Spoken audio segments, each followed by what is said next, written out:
Programa de opinión de producción nacional independiente, con elementos de lenguaje, salud, sexo y violencia. Apto para todo público.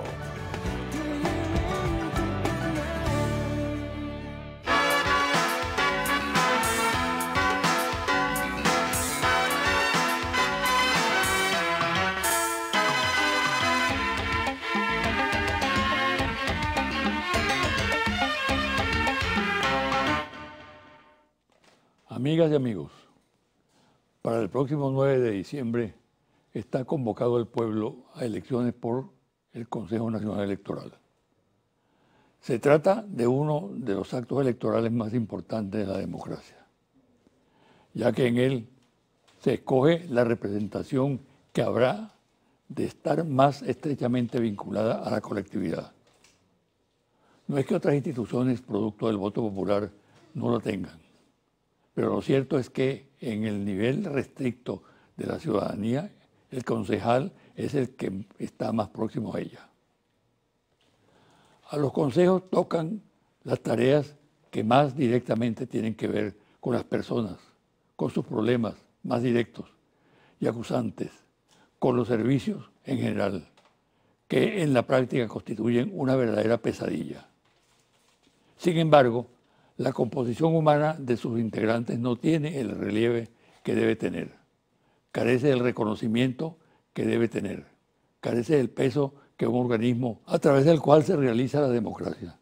Debe tener la subestimación de los municipios que comienza por la falta de preparación y capacidad de aquellos que son escogidos para integrarlos y continúa por el escaso reconocimiento que debería dárseles.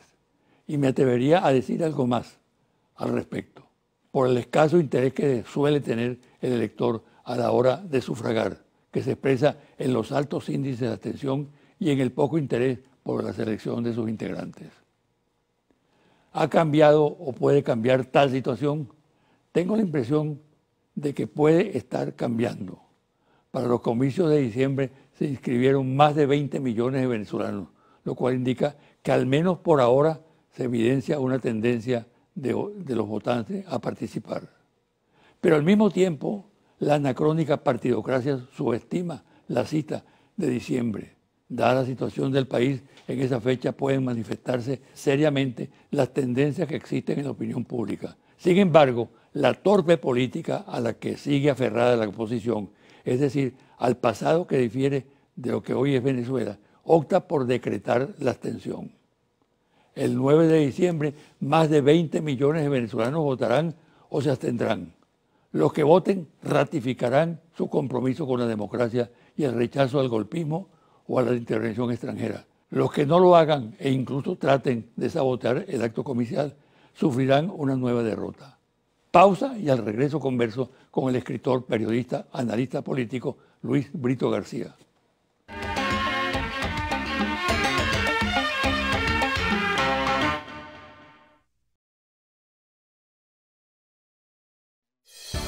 Estás viendo José Vicente Hoy.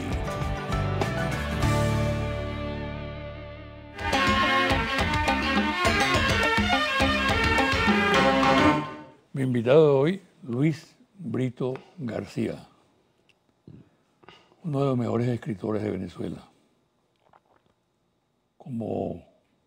Ha destacado como novelista, cuentista, además periodista de excepción, y es un analista muy fino, muy profundo de la situación política, económica y social del país.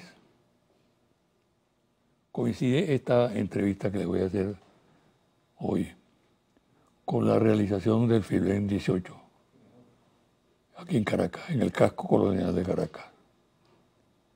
Un hecho sumamente importante por la calidad de los participantes y porque combina la actividad también del escritor, de escritores, con la transmisión en distintas oportunidades de entrevistas con famosos escritores. Por ejemplo, Brito García, en esa exhibición del Filben, entrevista al el gran escritor argentino Julio Cortázar.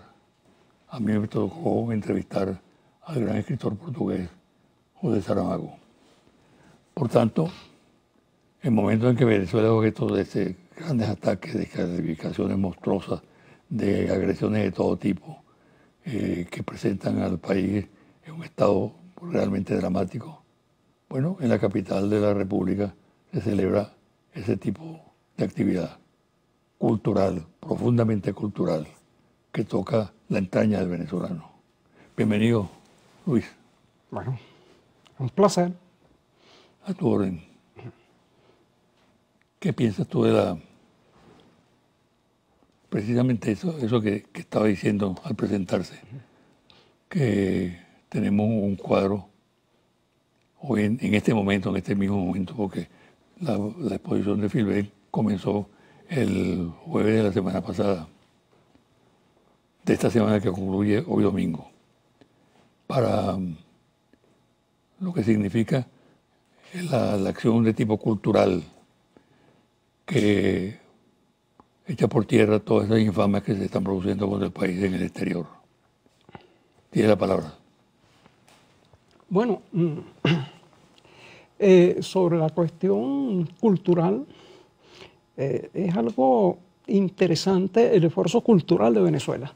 No solo en las enormes tasas de producción de libros, creaciones editoriales, el que se haya creado una villa del cine para la producción cinematográfica nacional, sino en todos los niveles de la creación intelectual, el enorme esfuerzo que ha hecho Venezuela por incrementar primero la educación primaria, se venció el analfabetismo, estamos como en quinto lugar en el mundo en matrícula universitaria. Es decir, resulta que 1 de cada 9 venezolanos está estudiando en educación superior. Entonces, estamos produciendo una gran cantidad de profesionales. Eso es interesante. ¿Por qué? Porque en el mundo, actualmente, fíjate, cerca del 70% del PIB global, el PIB del mundo, es producido por el sector terciario, el sector que se ocupa de administración, finanzas, enseñanza, investigación, educación, etc. Es decir, 70% del valor económico del mundo es creado por trabajadores intelectuales. Y entonces es interesante eso. En Venezuela tendremos una fuerza de trabajo de más de 14 millones de trabajadores. De ellos, 6.600.000 son trabajadores intelectuales. Entonces, todo el esfuerzo que se haga en ese sentido por incrementar ese componente de la labor intelectual en la producción del país es indispensable, meritorio y necesario. Ahora, Venezuela está en este momento siendo objeto de un cerco. Hay una agresión permanente de parte de los Estados Unidos, de la Unión Europea, de los gobiernos cipayos de América Latina. Un acoso sostenido permanente de descalificación del país y de infamias de todo tipo contra el gobierno, contra los dirigentes del proceso bolivariano y yo diría que contra el pueblo venezolano en general. ¿No? Ahora, ¿qué respuesta tenemos nosotros que dar? La respuesta cultural es muy importante. Nos instala a nosotros en un escenario especial. Pero, ¿qué otra cosa podemos hacer? Mira, hay dos cosas. Para revertir esa situación. Los estoicos decían que de las cosas que no dependen de ti, no tienes que preocuparte, porque de todos modos ocurrirán. Y de las que dependen de ti, no tienes que preocuparte porque les puedes poner remedio. No podemos remediar ese cerco, no podemos remediar que Estados Unidos nos agreda, etcétera, pero sí hay, en ese nivel internacional, tenemos poderosos aliados. Tenemos a Rusia, tenemos a China, que son determinantes en el Consejo de Seguridad de las Naciones Unidas y que un veto de ellos puede detener una agresión abierta contra Venezuela. Por eso no nos han agredido, no es que sean bondadosos, no es que tengan buenos sentimientos, pero hay un elemento que es la cuestión interna. En Venezuela hay, por un lado, ha habido oleadas de terrorismo y por el otro lado, oleadas de terrorismo económico. un terrorismo que lleva ya una devaluación de 1.000.000%, por ejemplo, ¿no? Y entonces esas cosas sí dependen de nosotros. Podemos tomar acciones para detener el terrorismo económico, para frenar el contrabando de extracción, para meter en cintura los oligopolios que encarecen o desaparecen los productos básicos necesarios. Entonces tenemos que concentrarnos en eso, en esas cosas internas. Tenemos que sancionar las acciones terroristas. Por ejemplo, no puede ser que, oye, tú agarras, destruyas propiedades, incendies venezolanos y aparentemente no pasa nada. Entonces, tenemos que centrarnos en ese nivel interno. Hay Venezuela operando algo que durante las guerras que ha tenido Europa llamaron la quinta columna. Aquí en Venezuela hay una quinta columna que opera contra el interés nacional y que afecta a la seguridad del Estado. Líderes connotados de la oposición, de manera desvergonzada, hacen antesala ante gobiernos de otros países para malponer a Venezuela y para crearse entonces una imagen de un país que está en bancarrota. ¿Qué respuesta tiene que tener ese sector? Bueno, primero, la respuesta es la verdad. Venezuela no está en bancarrota. Venezuela tiene reservas internacionales, pero además de eso, nuestros precios petroleros repuntaron a cerca de los $70 el barril, y ya nada más eso da al año, suponiendo un nivel bajo de producción de 1.600.000, cerca de 40.000 millones de dólares, con los cuales se puede atender a las necesidades fundamentales del país, sobre todo restaurar la producción petrolera, comprar los insumos necesarios para que esa producción siga adelante y vuelva a crecer. Entonces, es absolutamente falso que Venezuela esté en default. Esa es una cosa terrorista que lanzan para justificar que el país, por ejemplo, acuda al Fondo Monetario, tome medidas desesperadas a favor de prestamistas externos. Es el primer elemento. Tienes que insertar ahí también lo que ha hecho Trump cuando Venezuela ha empezado a explotar racionalmente sus reservas de oro. Sí, exacto. Ese es un punto que le causa pánico a Estados Unidos. ¿Por qué? El dólar no tiene ningún tipo de respaldo. Desde 1974, creo recordar que fue que Nixon reconoció que el dólar no tenía ningún tipo de respaldo, y desde entonces se creó un supuesto respaldo en petróleo, los llamados petrodólares, pero el dólar no tiene respaldo, está fundado nada más en el enorme poderío de amenaza de Estados Unidos, que tiene 15.000 cabezas nucleares o más suspendidas sobre el mundo. Es puro papel el dólar. Es puro papel. Ahora, se lo mantiene un poco como en el cuento del traje del emperador. El emperador iba desnudo y todo el mundo decía, ¿qué traje tan bonito lleva? Por no desentonar. Pero ¿qué sucede? China y Rusia están evolucionando hacia un respaldo en oro. Sobre todo China ha comprado enormes cantidades de oro para posicionar el yuan como una moneda internacional, pero con respaldo. Fíjate tú, entre los factores que podrían haber determinado la agresión contra Irak y la agresión contra Libia está que sus mandatarios intentaron lanzar monedas que no estuvieran respaldadas en el oro, sino en petróleo, en el dólar, sino en petróleo y en oro. Es decir, Estados Unidos ve que si ese ejemplo empieza a cundir, pues el dólar se le va a venir abajo. Y entonces eso sería el colapso de la dominación de Estados Unidos. Estados Unidos lo que ha hecho es comprarle al mundo materias primas, insumos, todo tipo de cosas con un papel verde. Es decir, si de repente se evidencia que ese papel verde no vale nada, ¿dónde queda el poderío económico de Estados Unidos? Y hay un lento, seguro, indispensable e indetenible movimiento para fundar de nuevo los sistemas monetarios del mundo en el oro.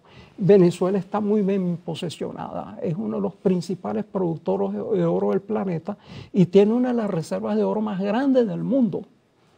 Esta coalición que se ha formado internacional contra Venezuela ha intentado todas las acciones posibles para derrocar a Nicolás Maduro y para producir un golpe que elimine la Constitución y nos coloque en una situación realmente difícil y complicada. Ellos lo han intentado todo hasta ahora, ¿no? Guarimbas, golpe de Estado. Magnicidio. Magnicidio.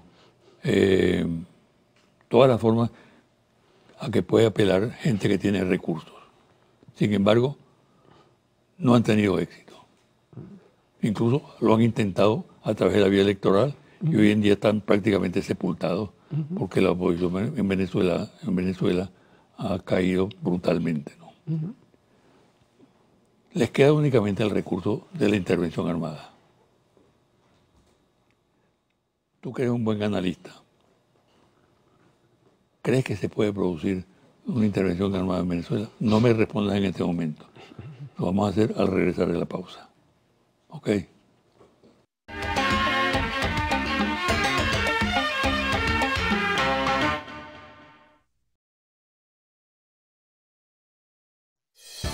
Estás viendo José Vicente Hoy.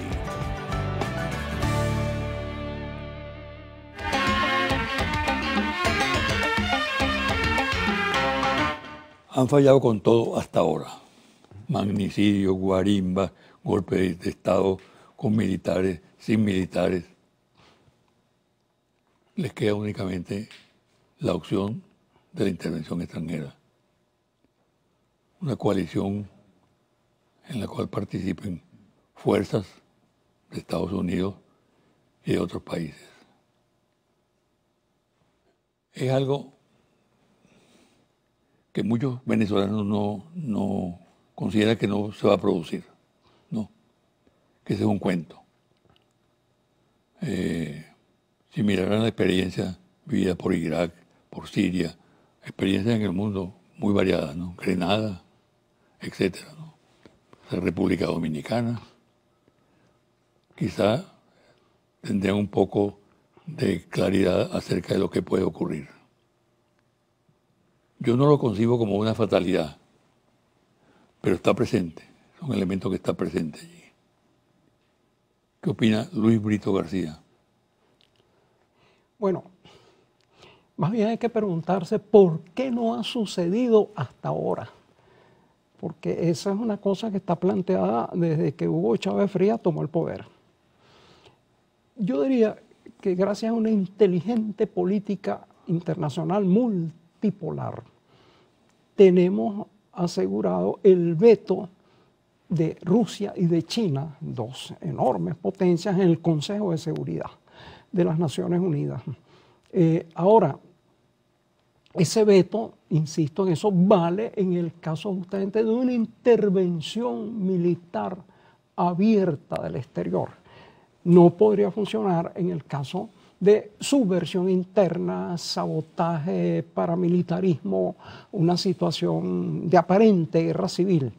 Por eso yo creo que por eso no han pasado de amenaza la infinidad de, bueno, amenazas, vamos a decirlo así, que se han hecho contra Venezuela.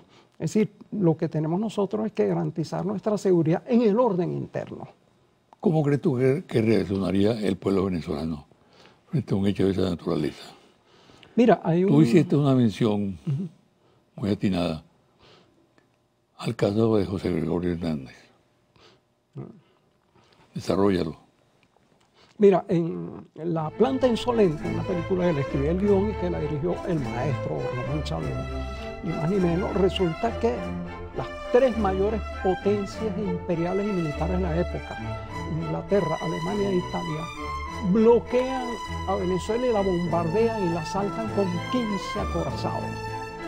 Entonces, Cipriano Castro escribió una proclama, la planta insolente del extranjero ha profanado el suelo sagrado de la patria, y llama a los venezolanos. Acuden los venezolanos y hacen un ejército como de 100.000 voluntarios. Pero ¿quién es el primero o de los primeros que va? Primero al frente de la manifestación contra esa injerencia de las potencias extranjeras. Y además el primero o uno de los primeros que va a alistarse, el doctor José Gregorio Hernández, un hombre religioso. Que parece que la van a canonizar próximamente. Un hombre pacífico y sin embargo, a la hora de defender el país, él con otros 100.000 venezolanos, era un pequeño país que apenas tenía más de 2 millones de habitantes, salieron inmediatamente a la defensa de Venezuela. Y hubo muchos países latinoamericanos que ofrecieron apoyo. Era una guerra entre las mayores potencias imperiales del mundo y un pueblo casi desarmado. Pero no se atrevieron a avanzar en esa agresión. ¿Por qué? Tenían los acorazados más poderosos de la época, pero una vez que hubieran puesto pie en tierra, al librarse en combate directo con un pueblo, una guerra de guerrillas, hubieran sido despedazados. Esa fue la respuesta en esa época. Contrasta eso con la actitud que tienen los que integran la quinta columna hoy en día, que son evidentemente traidores a la patria. Mira, sin embargo, parecen actuar con gran impunidad. Sí, yo pienso lo siguiente. Oye, tenemos que darnos cuenta de que hay una guerra, no vamos a decir que no declarada, declarada. Una cantidad de países ya se han declarado enemigos nuestros. Han dicho que no descartarían la intervención militar. Tenemos que declarar un estado de emergencia nacional, un estado de excepción, de defensa, pero en todos los órdenes. Defensa territorial, estratégica, pero además defensa económica, porque se nos estaba desbaratando sobre todo con una guerra económica, cultural, de todo tipo. Es decir, tiene que haber una especie de gran arremetida de Venezuela para preservar su existencia en todos los órdenes. Tiene que haber investigaciones sobre todos los aspectos relativos a la defensa nacional, de todo tipo, cultural, comunicacional, estratégica, demográfica, social, etcétera. Tenemos que darnos cuenta de eso. Pero nos están declarando la guerra desde que Hugo Chávez Frías tomó el poder e incluso antes. Es decir, tenemos que responder en consecuencia. ¿Es necesario reformar la Constitución para actuar de esa manera? ¿O lo podemos hacer con la que tenemos actualmente? Con la que tenemos se puede hacer perfectamente. Sí. Tú has sumado algunas críticas muy sutiles a cierto manejo muy restringido del proyecto que se está estudiando por la Asamblea Nacional Constituyente o por una comisión de la Asamblea. Bueno, fíjate, hay un proyecto de reforma de la Constitución que, por cierto, para mi sorpresa, toda una serie de constituyentes de primera magnitud no lo conocen. Es decir, yo pude acceder a él, bueno, por mis habilidades de hacker, a través de unas páginas del diario Panorama, etcétera. Pero Néstor Francia me confesaba anteayer que no lo conoce. María Alejandra Díaz Marín no ha podido ponerle mano. En ese proyecto, ya en el artículo 1, por ejemplo, le quitan a Venezuela de los principios fundamentales las inmunidad de jurisdicción, que es el derecho de Venezuela de no ser sometida a tribunales extranjeros, correcto, ni someter sus decisiones soberanas a esos tribunales. El mismo que causó el conflicto, el bloqueo, el bombardeo y la invasión de 1902, de la que hablábamos hace un momento. Oye, no es un viejo tema sí, que está nuevamente en el tapete, ¿no? ¿Qué sugieres tú? ¿Cómo? ¿Qué sugieres? Bueno, señores, restablezcan la Constitución en la redacción que tiene la actual, que sí reconoce la inmunidad de jurisdicción, pero además una Constitución es una cosa que nos concierne a todos. ¿cómo es posible que los propios constituyentistas, excepcionales por su información, su cultura, su desarrollo intelectual, no sepan que ese proyecto está allí? Igualmente se negaba que había una ley en la Asamblea Constituyente para darle mayores privilegios al capital extranjero que al nacional. Exenciones tributarias, préstamos de capital. Le vamos a prestar capital a los extranjeros para que nos lo invirtieran a nosotros. Asignaciones preferenciales de divisas y de recursos naturales. Eso se mantuvo en absoluto secreto. Yo, a través de mis sistemas de información, mi servicio secreto, conocí eso y resulta, me juraron en la Comisión de Finanzas que ese proyecto no existía. 10 días más tarde salió sancionado. Entonces, esas cosas no se pueden llevar en secreto. Una constitución nos concierne a todos y todos los venezolanos tenemos que saber qué se está preparando en ella. Y después de todo, vamos a tener después que sancionarla o no con nuestro voto. Entonces, no puede haber secreto en esa materia. Ahora, en las operaciones que se gestan contra Venezuela, se habla con mucha intensidad de las posibilidades que puede tener una especie de operación tenaza, de la cual participarían, por un lado, por el oriente, la República de Brasil, y por el occidente, la República de Colombia. Brasil con el nuevo presidente, que fue realmente un candidato escatológico, por la manera como se pronunciado y dijo cosas. Habló incluso de que una de las primeras acciones de su gobierno sería intervenir en Venezuela. Y del otro lado, la otra tenaza, la de Iván Duque, tiene las mismas características. Quizás más brutales, más santanderistas, más imbuidas del odio tradicional de la oligarquía colombiana hacia el pueblo venezolano. ¿Qué puede pasar en el desarrollo de ese esquema? Son dos adversarios de cuidado. Colombia tiene más de 500.000 de personas sobre las armas en su ejército. Más de 200.000 en una policía que además tiene preparación militar. Y un número indeterminado de policías o de hombres sobre las armas, de paramilitares no reconocidos. Es decir, una fuerza militar impresionante. Brasil también tiene un ejército importante. Ahora, de nuevo, para el caso de una agresión externa, puede funcionar el veto en el Consejo de Seguridad de las Naciones Unidas. Una agresión militar abierta. Lo que tenemos que defender nosotros es el orden interno. Es decir, para que no se invente, por ejemplo, una guerra civil que le dé paso a una mal llamada intervención humanitaria, o que aquí adentro mismo la oposición por medios violentos vulnere la voluntad popular. Es decir, yo creo que tenemos esa especie de salvaguarda externa. Es decir, que además no es que vaya a funcionar, es lo que ha funcionado hasta ahora, diría yo. Yo agregaría algo más a lo que tú dices. Ajá. El aspecto positivo respecto a Venezuela.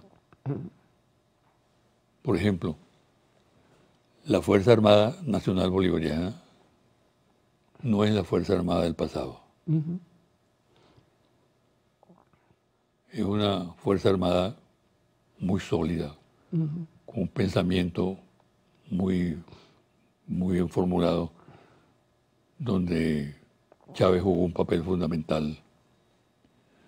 Está logísticamente muy bien dotada, tiene recursos extraordinarios, ¿no? Y sobre todo tiene una elevada moral.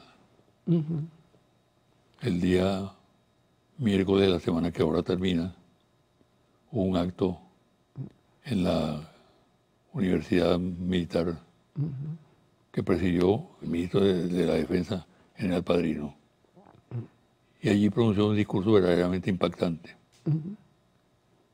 Una definición de política de defensa del Estado venezolano, ¿no? Y convocó a todos, no solamente a la Fuerza Armada, sino también a la milicia, que son 1 millón de personas, ¿no? armadas y muy bien organizadas. Yo creo que Venezuela tiene que apostar mucho al poder y capacidad de organizarse y de trabajo, y de la Fuerza Armada que posee, y de la voluntad del pueblo venezolano, porque fíjate tú que en todas las encuestas que se hacen en Venezuela, cuando se le pregunta a la persona que se ha buscado para interrogarla, responde siempre que ellos están totalmente en contra de una invasión a Venezuela, que repudian cualquier acto de esa naturaleza. Más del 90% de los consultados. Eso significa que hay un apoyo popular muy grande a la defensa de la soberanía del país.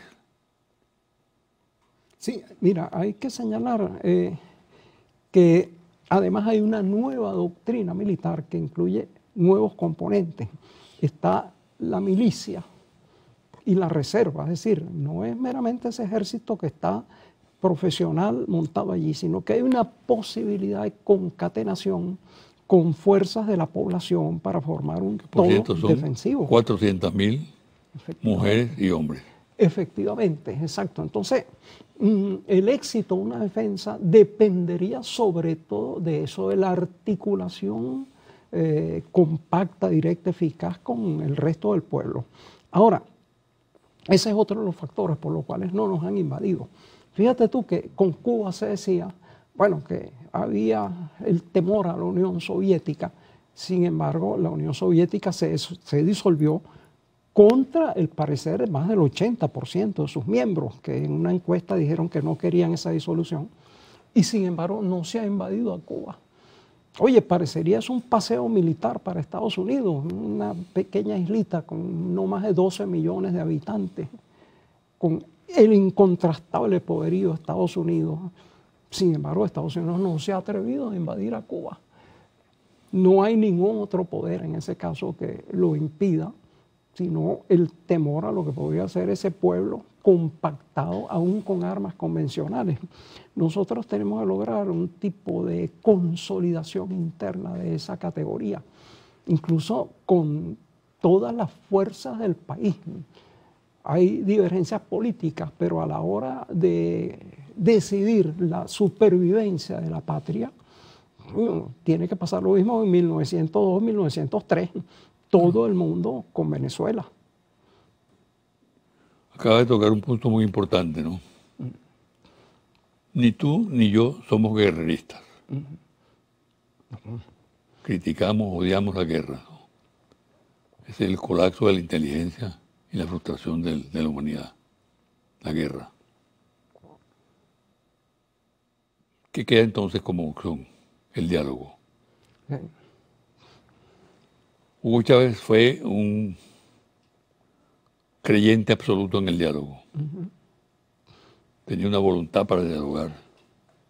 Y así se le atacara brutalmente, respondía siempre con una oferta de diálogo. Con Maduro ocurrió lo mismo. Maduro, lo primero que habló al ser electo presidente fue del diálogo y lo llevó a la práctica cuando llevó a la oposición por primera vez a Miraflores a hablar sobre el tema. Pero tanto Chávez como Maduro han recibido una patada cada vez que hablan de diálogo, porque la oposición no ha querido dialogar nunca, porque esta es una oposición sumisa a los dictámenes de Estados Unidos, y como a Estados Unidos no le interesa que la situación venezolana se resuelva a través del diálogo políticamente, entonces los siwí que operan aquí en Venezuela se pliegan a esa línea. Sin embargo, el diálogo tiene por venir. Y tú dices una cosa muy importante. Hay que trabajar con todos los venezolanos, absolutamente con todos, sí, ¿no? En función de la unidad para responder no solamente militarmente a una agresión, o no solamente en una respuesta económica o social a los problemas que tiene el país, sino una respuesta que tiene que ver con la moral, con la ética, con el sentido de patria que la mayoría del pueblo venezolano tiene por dentro. Mira, es que las elecciones son el gran diálogo nacional. Es un diálogo, bueno, sometido a reglas y a conteos. Es decir, entonces allí se decide cuál es la verdadera voluntad en ese diálogo para el cual puede haber millares de diálogos preparatorios y millares de diálogos posteriores. Pero efectivamente hay dos opciones, o el diálogo o la guerra. Pero tú solo debes acudir a la guerra cuando tienes la posibilidad cierta de ganar. No puedes negarte al diálogo cuando resulta que además numéricamente eres inferior, no estás organizado, no tienes estrategias, etc.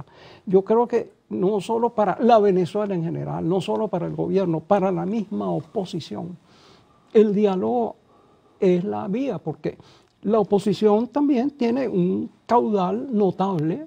Ahí hay recursos humanos de toda índole, bueno, algunos sumamente objetables, pero hay también mucha gente honesta, mucha gente positiva, mucha gente incluso podría ser patriota.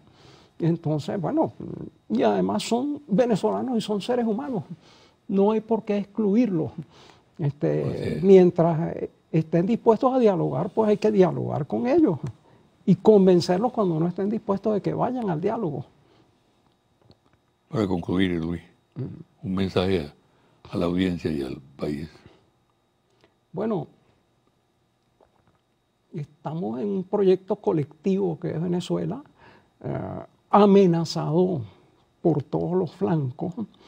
Justamente la hora de la amenaza es la hora en que se puede meditar sobre lo que hemos sido, lo que somos, lo que queremos ser, y sobre los medios que eso se logre. Ya no vale más estar postergando la toma de decisiones concretas y contundentes sobre esa materia, no vale aplazar el problema, correr la arruga. Es decir, estamos en una situación posiblemente de vida o muerte y tenemos que ver cuál de las dos opciones elegimos. Entonces, a pensar profundamente y a actuar en consecuencia de ese pensamiento. Bueno, muchísimas gracias, ¿sabes? Bueno, muchísimas gracias a ti. Te deseo mucha suerte. A la audiencia y al personal técnico. Gracias, pues. Una pausa y al regresar los confidenciales.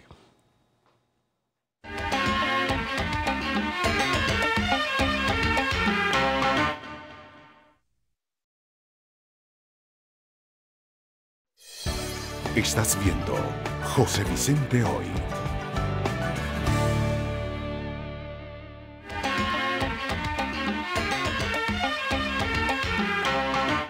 Y ahora los confidenciales. En el confuso panorama político de Europa comienzan a abrirse paso tendencias muy definidas que es importante evaluar desde Venezuela. Por los desarrollos que pudieran tener, una vertiente es la del populismo de derecha, en la cual participa el gobierno alemán. Muy próximo a este fenómeno aparecen las tendencias xenófobas y racistas de corte autoritario y peligrosa presencia neonazi que está consiguiendo importantes triunfos electorales. Cabe destacar en este realineamiento de la situación en España, derrotada la política de la derecha con la salida de Mariano Rajoy del poder y el acceso del socialista Pedro Sánchez a la presidencia del gobierno, se observa una respuesta importante de sectores democráticos y progresistas. Es así como en las últimas encuestas efectuadas el Partido Socialista Obrero Español, PSOE, encabeza la inclinación del electorado y desaloja al Partido Popular de Rajoy de la primera posición que mantenía firmemente desde hace tiempo.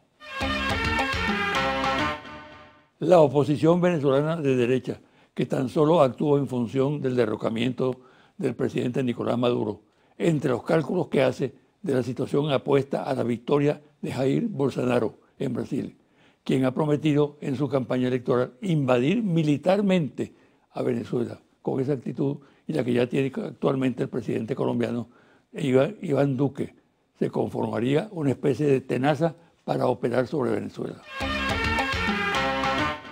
Ante esa posibilidad y con base en informaciones de inteligencia que examinan la situación en los altos mandos militares y políticos del país, se analiza la situación y el tipo de reacción armada que debe dar Venezuela en ese momento para defender el territorio nacional en dos frentes.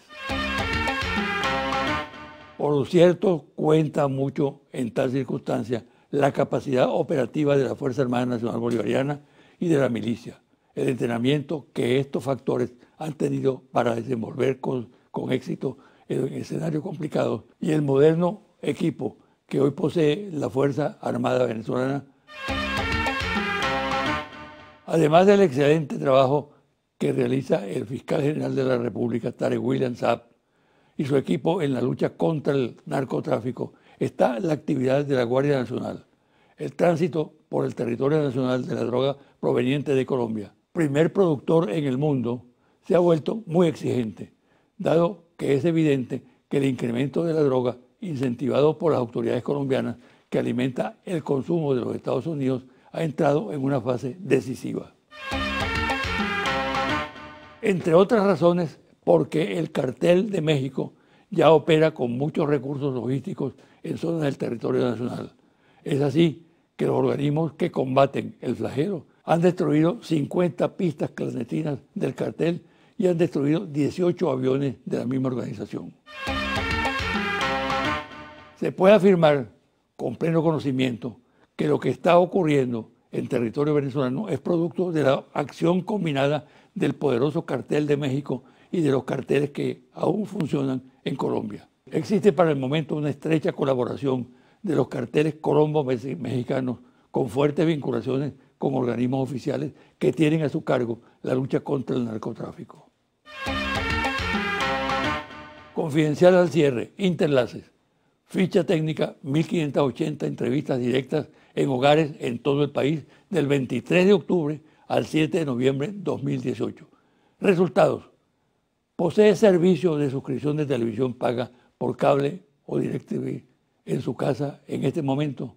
Sí, 77%, no 23%. ¿Cuenta con servicio de internet en su casa en este momento? Sí, 69%, no 31%. ¿Tiene email o correo electrónico? Sí, 76%, no 24%. ¿Posee celular actualmente? Sí, 68%, no 32%. ¿Tiene Twitter personal? Sí, 30%, no 70%. ¿Tiene Instagram? Sí, 40%, no 60%. ¿Tiene cuenta Facebook? Sí, 66%, no 34%.